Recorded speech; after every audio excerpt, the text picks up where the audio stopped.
Hi friends, ഇന്നലെ Valentine's ഡേക്ക് ഞാൻ ഉണ്ടാക്കിയ കുട്ടി കേക്കാണ് കേട്ടോ ഇത്. വളരെ ടേസ്റ്റി ആയിരുന്നു. അപ്പോൾ ഈ ഒരു കേക്ക് എങ്ങനെയാണ് ഉണ്ടാക്കിയെടുക്കുന്നതെന്ന് നോക്കാം. ചോക്ലേറ്റ് മോൾഡ് ഒന്നും ഇല്ലാതെയാണ് നമ്മൾ ഈ ഒരു കേക്കിൻ്റെ ബോർഡറൊക്കെ ഉണ്ടാക്കിയിട്ടുള്ളത്. അപ്പോൾ നമുക്ക് കേക്ക് എങ്ങനെയാണ് ഉണ്ടാക്കിയെടുക്കുന്നതെന്ന് നോക്കിയാലോ. അതിനായിട്ട് ആദ്യം തന്നെ ഒരു ബൗളിലേക്ക് ഒരു അരിപ്പ് വെച്ച് 1/4 കപ്പ് മൈദ, 1.5 teaspoon baking powder, baking soda ഇല്ല കേട്ടോ, ബേക്കിംഗ് പൗഡറാണ് ചേർത്ത് കൊടുത്തിട്ടുള്ളത്. പിന്നെ 1.5 ടേബിൾ സ്പൂണോളം കോൺഫ്ലവർ, ഒരു 1/8 ടീസ്പൂൺ ഉപ്പ്, ഇത്രയും ചേർത്ത് കൊടുത്തിട്ട് ഒരു 2-3 പ്രാവശ്യം നല്ലതുപോലെ നമുക്കിതൊന്ന് അരിച്ചെടുക്കണം. അപ്പോൾ എല്ലാം നന്നായിട്ട്, എല്ലാ പൊടികളും നന്നായിട്ട് മിക്സായി കിട്ടും കേട്ടോ. അങ്ങനെ 3 പ്രാവശ്യം അരിച്ചിട്ടുള്ള പൊടിയാണിത്. ഇനി ഇതൊന്നുകൂടി ഒരു കയ്യിൽ വെച്ചിട്ടൊന്ന് മിക്സ് ചെയ്ത് കൊടുക്കുക. അപ്പോൾ നമ്മുടെ ഡ്രൈ ഇൻഗ്രീഡിയൻസ് എല്ലാം ഇവിടെ റെഡി ആയിട്ടുണ്ട്. ഇനി ഈ ബൗൾ നമുക്കവിടെ മാറ്റി വയ്ക്കാം. ഇനി നമുക്ക് വെറ്റ് ഇൻഗ്രീഡിയൻസ് റെഡിയാക്കാം. അതിനുവേണ്ടി ഞാനിവിടെ 2 മുട്ടയുടെ വെള്ള ഒരു പാത്രത്തിലോട്ട് മാറ്റി വെച്ചിട്ടുണ്ട്. ആ വെള്ളം നല്ലതുപോലെ ഒന്ന് ബീറ്റ് ചെയ്തെടുക്കണം. അപ്പോൾ ഇതുപോലെ ഒന്ന് പതപ്പിച്ചെടുത്തതിന് ശേഷം അതിലോട്ട് നമുക്ക് 1 ടീസ്പൂൺ വാനില എസൻസ് ചേർത്ത് കൊടുക്കാം. അപ്പോൾ നമ്മൾ വാനില എസൻസ് ചേർത്ത് കൊടുത്തു. ഇനി ഒന്നുകൂടി അതൊന്ന് ബീറ്റ് ചെയ്തെടുക്കാം. അതിനുശേഷം 1/4 കപ്പ് പഞ്ചസാര പൊടിച്ചത് കുറേശ്ശെയായിട്ട് ചേർത്തിട്ട് ബീറ്റ് ചെയ്ത് ഇതുപോലെ നല്ല ക്രീമി ആക്കി എടുക്കണം. അങ്ങനെ ക്രീമി ആയതിനു ശേഷം മുട്ടയുടെ മഞ്ഞ, 2 മുട്ടയുടെ മഞ്ഞ ഓരോന്ന് വീതം ഇട്ട് ബീറ്റ് ചെയ്തെടുക്കാം. ഒന്നിച്ച് മുട്ടയുടെ മഞ്ഞ ചേർത്ത് കൊടുക്കേണ്ട, ഒരെണ്ണം ഇട്ട് ബീറ്റ് ചെയ്തതിന് ശേഷം വേണം അടുത്തത് ചേർത്ത് കൊടുക്കാൻ. പിന്നെ വേണ്ടത് 3 ടേബിൾ സ്പൂണോളം ഓയിലാണ്. വെളിച്ചെണ്ണ ഒന്നും ചേർക്കരുത് കേട്ടോ. ഞാനിപ്പോൾ ഇവിടെ സൺഫ്ലവർ ഓയിലാണ് ചേർത്ത് കൊടുത്തിട്ടുള്ളത്. അപ്പോൾ സൺഫ്ലവർ ഓയിൽ 3 ടേബിൾ സ്പൂൺ ചേർത്ത് കൊടുക്കുക. അത് കുറേശ്ശെയായിട്ട് വേണം ചേർത്ത് കൊടുക്കാൻ. എന്നിട്ട് ബീറ്റ് ചെയ്തെടുക്കുക. പിന്നെ വേണ്ടത് 2 ടേബിൾ സ്പൂൺ പാലാണ്. റൂം ടെമ്പറേച്ചറിലുള്ള പാൽ വേണം ചേർത്ത് കൊടുക്കാനായിട്ട്. എന്നിട്ട് ഇതുപോലെ ഇങ്ങനെ ബീറ്റ് ചെയ്തെടുക്കണം. ഇനി നമുക്ക് ഇതിലോട്ട് കുറേശ്ശെയായിട്ട് ആദ്യം നമ്മൾ അരിച്ചു വെച്ചിട്ടുള്ള ഡ്രൈ ഇൻഗ്രീഡിയൻസ് ഉണ്ടല്ലോ, അത് കുറേശ്ശെ ഇതുപോലെ ഇങ്ങനെ ചേർത്ത് കൊടുത്തിട്ട് ഒരു വിസ്ക് വെച്ച് പതിയെ ഒന്ന് മിക്സ് ചെയ്ത് കൊടുക്കാം. അപ്പോൾ കട്ട് ആൻഡ് ഫോൾഡ് മെത്തേഡിലാണ് നമ്മൾ ഈ ഒരു ഡ്രൈ ഇൻഗ്രീഡിയൻസ് ഇട്ടിട്ട് മിക്സ് ചെയ്ത് കൊടുക്കുന്നത്.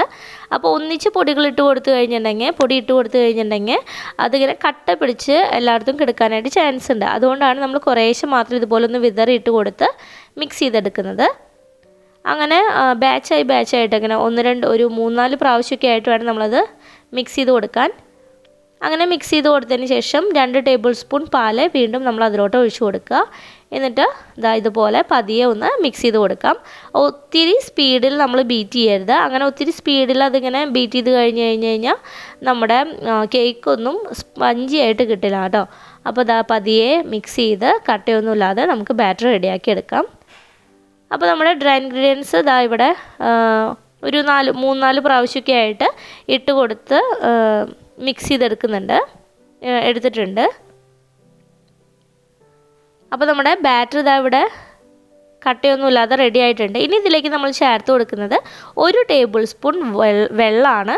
അപ്പോൾ ചൂടുള്ളതും ഒത്തിരി തണുത്ത വെള്ളമൊന്നും വേണ്ട, ഒരു നോർമൽ ടെമ്പറേച്ചറിലുള്ള വെള്ളം നമുക്ക് അതിലോട്ട് 1 ടേബിൾ സ്പൂൺ ചേർത്ത് കൊടുക്കാം.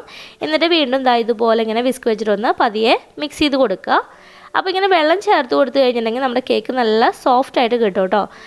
ഡ്രൈ ആയിട്ട് പോവില്ല കേക്ക്. അപ്പോൾ നമ്മുടെ കേക്കിൻ്റെ ബാറ്റർ ഇവിടെ റെഡി ആയിട്ടുണ്ട്. ഇനി നമുക്ക് ഏത് പാത്രത്തിലാണോ കേക്ക് ഉണ്ടാക്കിയെടുക്കുന്നതെന്നുണ്ടെങ്കിൽ അതിലേക്ക് കുറച്ച് ബട്ടർ അല്ലെങ്കിൽ ഓയിൽ സ്പ്രെഡ് ചെയ്തിട്ട്, ബട്ടർ പേപ്പർ ഉണ്ടെങ്കിൽ ബട്ടർ പേപ്പർ വെച്ച് കൊടുക്കാം. എന്നിട്ട് ബാറ്റർ അതിലോട്ട് ഒഴിച്ചു കൊടുക്കാം. കണ്ടില്ലേ, നല്ല റിബൺ പോലെയാണ് നമ്മുടെ ഈ ഒരു ബാറ്റർ ഇങ്ങനെ അതിലേക്ക് വീഴുന്നത്. അപ്പോൾ ഈ ഒരു കൺസിസ്റ്റൻസിയാണ് നമ്മുടെ കേക്കിന് വേണ്ടത്. ഇനി ആ പാത്രം ഒന്ന് നമുക്ക് ടാപ്പ് ചെയ്ത് കൊടുക്കാം, എയർ ബബിൾസൊക്കെ പോവാൻ. ഞാൻ 5 മിനിറ്റ് പ്രീ ഹീറ്റ് ചെയ്തിട്ടുണ്ടായിരുന്ന കടായിയാണിത്. നമ്മൾ ആ ബാറ്റർ റെഡിയാക്കുമ്പോൾ തന്നെ ഞാനൊരു കടായി ചൂടാക്കാനായിട്ട് വെച്ചിട്ടുണ്ടായിരുന്നു. അതിലോട്ട് നമ്മുടെ കേക്കിൻ്റെ ബാറ്റർ ഒഴിച്ചിട്ടുള്ള പാത്രം വെച്ച് കൊടുത്തിട്ട് മൂടി വെച്ച് അടച്ച് ഒരു 35-40 മിനിറ്റോളം നമുക്ക് ബേക്ക് ചെയ്തെടുക്കാം. അങ്ങനെ നമ്മുടെ കേക്ക് ഇവിടെ റെഡി ആയിട്ടുണ്ട്. കണ്ടില്ല, നല്ല അടിപൊളി സ്പഞ്ചാണ്. ഒത്തിരി പൊങ്ങി വന്നിട്ടില്ല എന്നുണ്ടെങ്കിലും നല്ല സോഫ്റ്റും നല്ല സ്പഞ്ചും ആയിട്ടുള്ള സ്പഞ്ച് ഇവിടെ റെഡി ആയിട്ടുണ്ട്.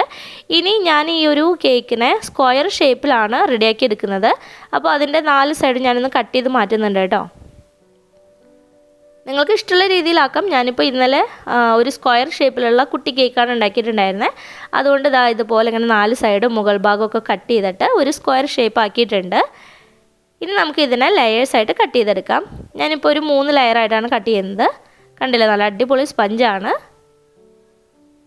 ഇത് വെറുതെ കഴിക്കാനും നല്ല ടേസ്റ്റാണ് കേട്ടോ. നമുക്കിപ്പോൾ ഐസിങ് ചെയ്യാതെ വെറുതെ കഴിക്കാനായാലും നല്ല ടേസ്റ്റുള്ള കേക്കാണിത്. അപ്പോൾ അതവിടെ ഇരിക്കട്ടെ. ഇനി ഞാൻ പറഞ്ഞതുപോലെ മോൾഡൊന്നും ഇല്ലാതെ നമ്മുടെ ചോക്ലേറ്റിൻ്റെ ബോർഡർ എങ്ങനെ ഉണ്ടാക്കിയെടുക്കുന്നതെന്ന് നോക്കാം. അതിനായിട്ട് ഞാൻ ആ കേക്കിൻ്റെ വലുപ്പത്തിൽ, ആ ഒരു സൈഡൊക്കെ കറക്റ്റ് വലുപ്പത്തിൽ ഒരു ബട്ടർ പേപ്പർ കട്ട് ചെയ്ത് വെച്ചിട്ടുണ്ടായിരുന്നു. അതിന് മീതെ പെൻസിൽ വെച്ചിട്ട് ഒരു ഡിസൈൻ വരച്ചു. എന്നിട്ട് അതിൻ്റെ പുറകു ഭാഗത്താണ്, നമ്മൾ വരച്ച ഭാഗത്ത് ചോക്ലേറ്റ് കൊണ്ട് വരയ്ക്കരുത്, കാരണം നമ്മൾ പെൻസിലോട് വരച്ചിട്ടുള്ളതല്ലേ. അതുകൊണ്ട് അതിൻ്റെ പുറകു ഭാഗത്താണ് നമ്മൾ ചോക്ലേറ്റ് മെൽറ്റ് ചെയ്തിട്ട് പൈപ്പിംഗ് ബാഗിലാക്കി ഡിസൈൻ ചെയ്യുന്നത്. അപ്പോൾ ഇതുപോലെ ഇങ്ങനെ ഡിസൈൻ വരച്ച് നമുക്ക് ഫ്രിഡ്ജിലൊന്ന് തണുപ്പിക്കാനായിട്ട് വെക്കണം. നന്നായി തണുത്ത് കഴിയുമ്പോൾ നമുക്ക് ആ ബട്ടർ പേപ്പറിൽ നിന്നും ആ ചോക്ലേറ്റ് ബോർഡർ നമുക്ക് സെപ്പറേറ്റ് ചെയ്ത് കിട്ടും. കണ്ടില്ലേ, നല്ല അടിപൊളിയായിട്ട് നമുക്ക് ആ ഒരു ചോക്ലേറ്റിൻ്റെ ബോർഡർ നമുക്ക് കിട്ടിയിട്ടുണ്ട്. ഇനി നമുക്ക് കേക്ക് ഐസിങ് ചെയ്തെടുക്കാം. അതിനായിട്ട് വിപ്പിംഗ് ക്രീം ബീറ്റ് ചെയ്തത് കുറച്ച് നമ്മുടെ കേക്ക് ബോർഡിലോട്ട് തേച്ച് കൊടുക്കുക. കേക്ക് സ്ലിപ്പ് ആവാതിരിക്കാൻ വേണ്ടിയിട്ടാണ് കേട്ടോ. എന്നിട്ട് ഫസ്റ്റ് ലെയർ കേക്ക് വെച്ച് കൊടുത്തിട്ട് വിപ്പിംഗ് ക്രീം അതിൻ്റെ മുകളിൽ സ്പ്രെഡ് ചെയ്ത് കൊടുക്കാം. ഇനി ഇതിലേക്ക് നമുക്ക് കുറച്ച് ചെറിയോ അല്ലെങ്കിൽ സ്ട്രോബെറി ഒക്കെ കട്ട് ചെയ്തിട്ട് ഇടണമെങ്കിൽ ഇടാം. ഞാനിപ്പോൾ ചോക്കോ ചിപ്സാണ് ഇട്ട് കൊടുക്കുന്നത്. അപ്പോൾ ഇതേപോലെ തന്നെ ബാക്കിയുള്ള ലെയേഴ്സും നമുക്ക് വെച്ച് കൊടുക്കാം കേട്ടോ. വിപ്പിംഗ് ക്രീമും അതുപോലെ ചോക്ലേറ്റ് ചിപ്സൊക്കെ ഇട്ടിട്ട് നമുക്ക് ആ കേക്ക് കഴിക്കുമ്പോൾ ആ ചോക്ലേറ്റ് ചിപ്സ് ഉള്ളിലുള്ളത് കൊണ്ട് നല്ല ടേസ്റ്റാണ്. അങ്ങനെ 3 ലെയറും വെച്ച് കൊടുത്തു. ഇനി എല്ലാ ഭാഗത്തേക്കും വിപ്പിംഗ് ക്രീം നല്ലതുപോലെ ഒന്ന് സ്പ്രെഡ് ചെയ്ത് കൊടുക്കണം. പിന്നെ ഈ ഒരു ചോക്ലേറ്റ് ബോർഡർ വെക്കുന്നത് കൊണ്ട് നമുക്ക് സൈഡൊന്നും ഒത്തിരി പെർഫെക്റ്റ് ആയിട്ടില്ലെങ്കിലും കുഴപ്പമൊന്നുമില്ല കേട്ടോ. അപ്പോൾ നമ്മുടെ കേക്ക് വിപ്പിംഗ് ക്രീമൊക്കെ വെച്ച് സെറ്റ് ചെയ്തെടുത്തു. ഇനി നമുക്കതിൻ്റെ സൈഡുകളിൽ നമ്മൾ വരച്ചു വെച്ചിട്ടുള്ള ചോക്ലേറ്റിൻ്റെ ഡിസൈൻ വെച്ച് കൊടുക്കാം. അപ്പോൾ ഒരു ചോക്ലേറ്റിൻ്റെ ഡിസൈൻ ഞാൻ സൈഡിൽ വെച്ച് കൊടുക്കുന്നുണ്ട്. ഇതേപോലെ 4 ഭാഗത്തും നമുക്ക് വെച്ച് കൊടുക്കണം. അപ്പോൾ കണ്ടോ, നമ്മുടെ കേക്കിൻ്റെ ലുക്ക് അങ്ങോട്ട് മാറി. ഒരു പ്രത്യേക രസമാണ് കാണാനായിട്ട്. ഇത് കുറച്ചുകൂടി വലുപ്പമുള്ള കേക്കാണെന്നുണ്ടെങ്കിൽ ഒന്നും കൂടി ഭംഗിയാവും കേട്ടോ. ഞാനിപ്പോൾ കുട്ടി കേക്കാണ് ഉണ്ടാക്കിയിട്ടുണ്ടായിരുന്നത്. അപ്പോൾ നമ്മുടെ കേക്കിൻ്റെ 4 സൈഡിലും നമ്മുടെ കേക്ക് മോൾഡൊന്നും ഉപയോഗിക്കാതെ ഉണ്ടാക്കിയിട്ടുള്ള ബോർഡർ വെച്ച് കൊടുത്തു.